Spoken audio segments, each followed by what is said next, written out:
निलेश राणे यांच्यावरती मेहरबानी झाली आहे का असा प्रश्न पडतोय।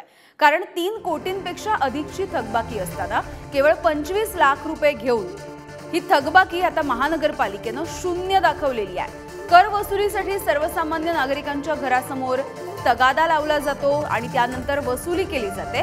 मात्र तसंच जर हा कर भरला नाही तर जप्तीची कारवाई करणाऱ्या पुणे महानगरपालिकेने अशा पद्धतीने हा दुटप्पीपणा केल्याचं समोर येत आहे।